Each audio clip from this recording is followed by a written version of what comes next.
আসসালামু আলাইকুম এভরিওয়ান। বোনের মৃত্যু গল্পের শেষ পার্ট নিয়ে চলে আসলাম। তো বেশি কথা না বলে চলুন গল্প শুরু করা যাক। আরিয়ানের পতনের পর শহর জুড়ে এক নিস্তব্ধ নিঃশ্বাস নামল। কিন্তু আমার কাছে সবথেকে বড় স্বস্তি ছিল আমার রিয়া অক্ষত ফিরে আসা। আজকাল ঘুম ভাঙতেই দেখি রিয়া আমার দিকে তাকিয়ে আছে, ওর চোখে সেই মায়াবী বারবার ভাব। তবে কালকের সেই কঠিন স্বরাষ্ট্রমন্ত্রী ফিটফাট তো এখনও আনেনি। আর রিয়ার চুলে হাত বুলিয়ে দিয়ে বললাম, অনেক তো হলো অ্যাকশন আর থ্রিলার, এবার কি আমাদের গল্প একটু শান্তিতে আসবে না? আমি রিয়াকে জড়িয়ে ধরলাম। রিয়া বলল, শান্তি তো আমরা করিই রেদওয়ান, তবে আমার মনে হয় তোমার একটু বিশ্রাম দরকার। দেশের স্বরাষ্ট্রমন্ত্রী হওয়ার আগে তুমিও তো আমার বউ। রিয়া হাসল, ও জানল আজ সব কাজ থেকে ছুটি নিয়েছে। আমরা ঠিক করলাম আজকের দিনটাকে একদম নিজের মতো করে কাটাবো। কোনো প্রোটোকল থাকবে না, কোনো বডিগার্ডের ভিড় থাকবে না, যদিও রিয়া গোপনে অল্প সিকিউরিটি রেখেছিল আমাদের নিরাপত্তার জন্য। বিকেলে আমরা বের হলাম আমাদের সেই পুরনো জায়গায়, যেখানে আমরা বিয়ের আগে মাঝে মাঝে দেখা করতাম। একটা ছোট ঝিল, তার পাশে কৃষ্ণচূড়া গাছের শাড়ি। রিয়া আজ একটা বাসন্তী রঙের শাড়ি পরেছে, কপালে ছোট একটা টিপ।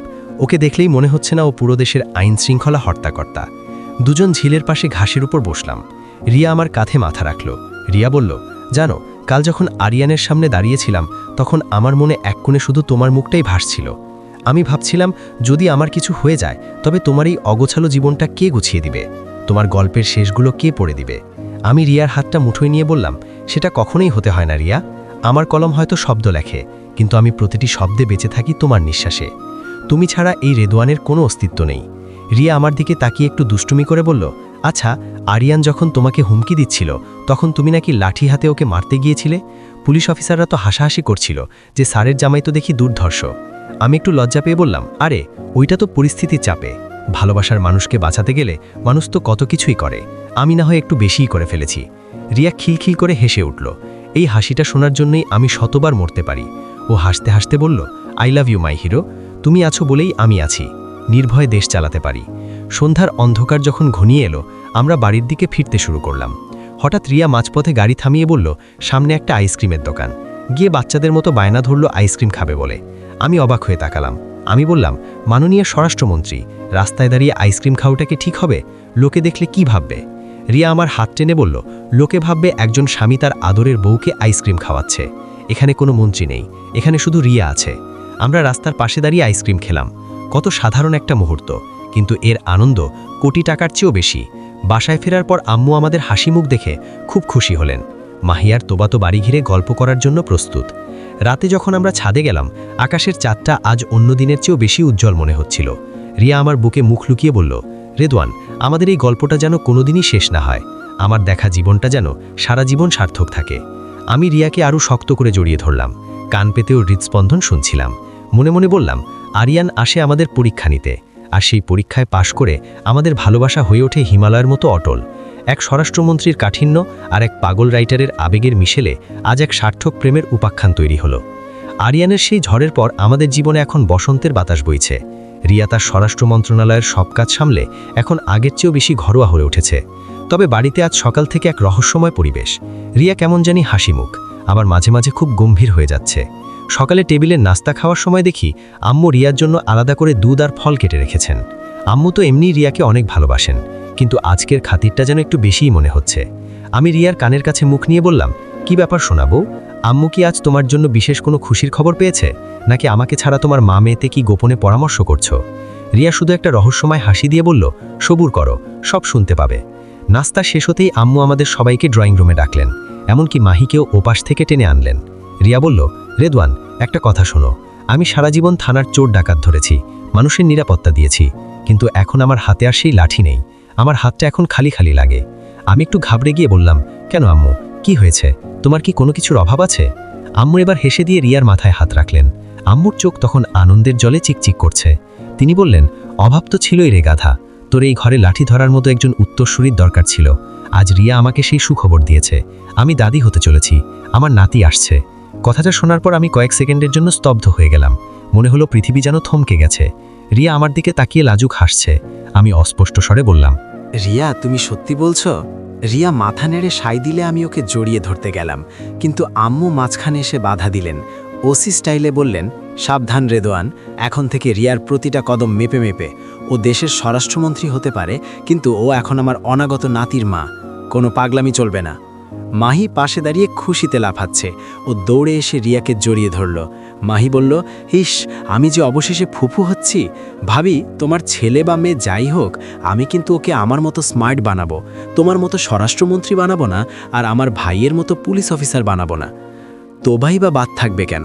ও এসে রিয়ার হাত ধরে বলল, আপু, আমি কিন্তু ওর সাথে খেলনা কিনে দেব। পুরো বাড়িতে তখন উৎসবের আমেজ।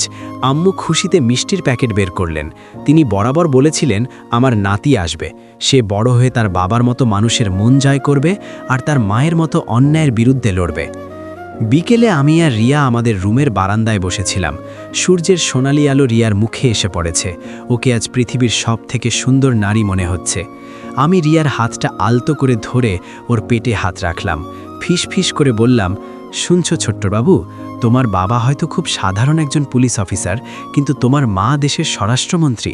তুমি আসার আগেই পুরো দেশ তোমার মা ও বাবার গল্প জেনে গিয়েছে। আমরা তোমার অপেক্ষায় আছি। রিয়া আমার কাঁধে মাথা রাখল, ওর দু চোখে আগামী দিনের রঙিন স্বপ্ন। রিয়া বলল, রেদওয়ান, আমাদের এই গল্পটা এবার পরিপূর্ণতা পেল। আমাদের সন্তানের হাসির মাঝে চিরকাল বেঁচে থাকবে আমাদের ভালোবাসা। আমি রিয়াকে আরও কাছে টেনে নিলাম। জীবন এক সুতোয় বাঁধা পড়ল এক নতুন প্রাণের আগমনে। বাড়িতে খুশির সানাই বইছে। আম্মু তো এখন রিয়ার ছায়ার মতো লেগে থাকেন। একজন সাবেক ওসির মেজাজ আর মমতা দুই মিলিয়ে রিয়াকে এক মুহূর্তের জন্য একা ছাড়েন না। রিয়ার ডায়েট চার্ট থেকে শুরু করে কখন কতটুকু হাঁটবে সব আম্মু নিজে তদারকি করছেন। মাহি তো আরেক কাঠি এগিয়ে। ও ইদানিং রিয়ার অফিসের ফাইলগুলো চেক করার ভান করে আর বলে, ভাবি, তুমি এখন দেশের স্বরাষ্ট্রমন্ত্রী ঠিক আছে, কিন্তু তোমার স্বাস্থ্যের দিকে নজর দেওয়া আমার প্রথম দায়িত্ব। আজ বিকেলে অফিস থেকে একটু তাড়াতাড়ি ফিরলাম। রিয়ার শরীরটা ইদানিং খুব একটা ভালো যাচ্ছে না, এক আসলেই ক্লান্ত হয়ে পড়ে। আমি রুমে গিয়ে দেখি ও শুয়ে আছে। আমি পাশে বসতেই ও আমার হাতটা ধরে নিজের পেটের উপর রাখল।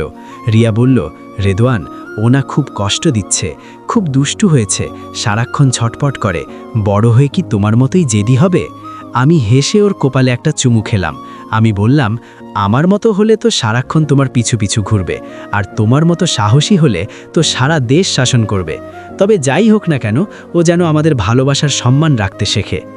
এমন সময়ে আম্মু হাতে একটা বাটি নিয়ে পায়েস নিয়ে ঘরে ঢুকলেন। ওসির ভঙ্গিতে আমাকে ধমক দিয়ে বললেন, রেদওয়ান, তুই এখানে বসে কি করছিস? রিয়ার জন্য ফলগুলো কাটতে বললাম না তোকে? যা, বলছি এক্ষুনি যা। রিয়া হেসে পায়েসের বাটিটা নিল ও আম্মুর দিকে তাকিয়ে বলল, মা, আপনি থাকতে আমার আর কোনো চিন্তাই নেই। শুধু ভাবি, আপনার নাতি যখন বড় হবে, আপনি কি তাকেও প্যারেড করাবেন নাকি? আম্মু হো হো করে হেসে উঠলেন। মাহি দরজায় দাঁড়িয়ে সব শুনছিল।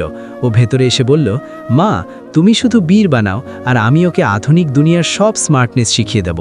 কিছুক্ষণ পর আব্বু আসলেন। ওনার হাতে এক ব্যাগ ছোট ছোট বাচ্চার কাপড়। সবাই অবাক হয়ে তাকালো। আব্বু বলল, আরে, দোকানে গেলাম দেখে খুব পছন্দ হলো, তাই নিয়ে আসলাম। বাড়ির এই ছোট ছোট আনন্দগুলো দেখে আমার মনে হলো একটা সময় কত লড়াই করতে হয়েছে আমাদের একসাথে হওয়ার জন্য। আজ আমাদের পুরো পরিবার এক নতুন জীবনের অপেক্ষায় প্রহর গুনছে।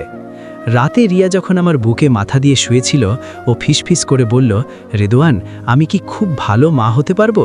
আমি রিয়ার হাতটা শক্ত করে ধরে বললাম, যে নারী পুরো দেশের নিরাপত্তা নিশ্চিত করতে পারে, সে তার সন্তানকে পৃথিবীর শ্রেষ্ঠ মমতা দিয়ে আগলে রাখতে পারবে। আমি জানি তুমি হবে শ্রেষ্ঠ মা। অপেক্ষার প্রহর শেষ হলো। আজ সেই বিশেষ দিন। পুরো হাসপাতালে যেন সাজ সাজ রব। দেশের স্বরাষ্ট্রমন্ত্রী সন্তান হবে বলে কথা। সিকিউরিটি তো আছেই, কিন্তু আমাদের পরিবারের উত্তেজনার কাছে সেই সিকিউরিটি যেন কিছুই না। আম্মু আর আব্বু করিডোরে পায়চারা করছেন। মাহি আর তোবা এক কোণে বসে দোয়া করছে। আর আমিও দোয়া করছি। জীবনের শ্রেষ্ঠ গল্প চোখের সামনে রচিত হতে যাচ্ছে। হঠাৎ লেবার রুমের দরজা খুলল। নার্স হাসি মুখে বেরিয়ে এসে বললেন, অভিনন্দন, ছেলে হয়েছে।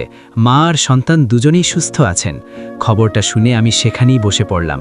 মাহি খুশিতে চিৎকার দিয়ে উঠল। কিছুক্ষণ পর যখন আমাকে ভেতরে যাওয়ার অনুমতি দেওয়া হলো, আমি ধীর পায়ে ভেতরে ঢুকলাম। ভেতরে গিয়ে দেখি রিয়া শুয়ে আছে। ওর মুখটা ক্লান্ত হলেও এক অদ্ভুত ঈশ্বরীয় আভা ফুটে উঠেছে। ওর পাশে শোয়ানো ছোট্ট একটা তুলতুলে প্রাণ। রিয়া আমাকে দেখে একটা দুর্বল হাসি দিল। রিয়া বলল, রেদওয়ান, দেখো, আমাদের ভালোবাসা এবার পূর্ণতা পেল। আমাদের রাজপুত্র চলে এসেছে। আমি রিয়ার কপালে একটা লম্বা চুমু খেলাম, তারপর কম্পিত হাতে বাবুকে কোলে নিলাম।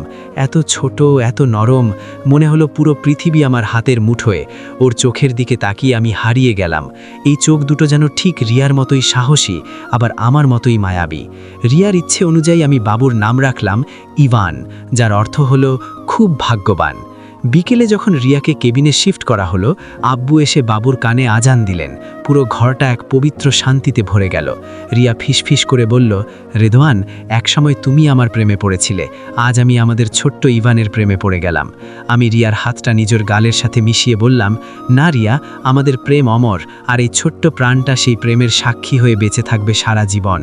বাইরে তখন ঝিরঝির করে বৃষ্টি পড়ছে। জানালার বাইরে তাকাতেই মনে হলো আকাশটাও আজ আমাদের খুশিতে যোগ দিয়েছে। এক নতুন আনন্দ যাত্রা শুরু হলো আমাদের। সমাপ্ত।